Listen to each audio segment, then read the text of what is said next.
வணக்கம் மக்களே, டிஃபன் சாம்பார் எப்படி செய்யுதுன்னு பார்க்கலாம். ஒரு கப் துவரம்பருப்பு, பாதி சிறுபருப்பு. இப்போ இதை வாஷ் பண்ணி எடுத்துக்கலாம். ஒரு கப் ஆனியன் போட்டுக்கலாம்.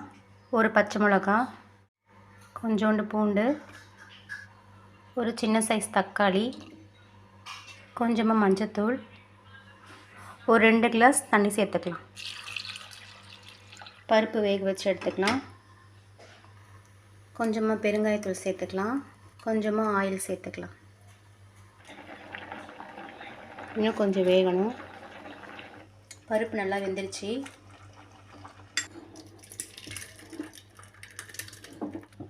இப்போ கடைஞ்சி எடுத்துக்கலாம்.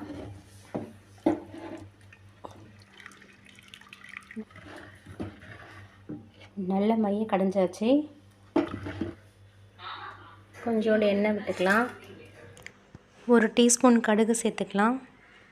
கடுகு பொரிஞ்சிருச்சு. இப்போ பச்சை மிளகாய் சேர்த்துக்கலாம். வெங்காயம் சேர்த்துக்கலாம். கருவேப்பிலை சேர்த்துக்கலாம். மிளகாய் கிள்ளி போட்டு சேர்த்துக்கலாம். பூண்டு இடித்து சேர்த்துக்கலாம். தக்காளி சேர்த்துக்கலாம். கொஞ்சோண்டு கல்லுப்பு சேர்த்துக்கலாம். கொஞ்சம் மஞ்சத்தூள். உப்பு போட்டோடனே தக்காளி சீக்கிரம் வதங்கிடும். கொஞ்சமாக வெறுமிளகாத்தூள், கொஞ்சோண்டு தனியாத்தூள். தண்ணி விட்டுக்கலாம். இப்போது ஒரு கிளாஸ் தண்ணி விட்டால் போதும். நல்லா கொதிச்சிடுச்சு. இப்போ வேக வச்ச பருப்பு சேர்த்துக்கலாம். உப்பு சேர்த்துக்கலாம். இப்போது இந்த சாம்பாருக்கு நம்ம புளி கரைச்சி ஊற்ற வேண்டாம். இது டிஃபன் சாம்பார் தான் இது. ஸோ அதனால் நம்மளுக்கு புளி கரைச்சி ஊற்றாமல் ரொம்ப டேஸ்ட்டாக இருக்கும் இந்த சாம்பார்.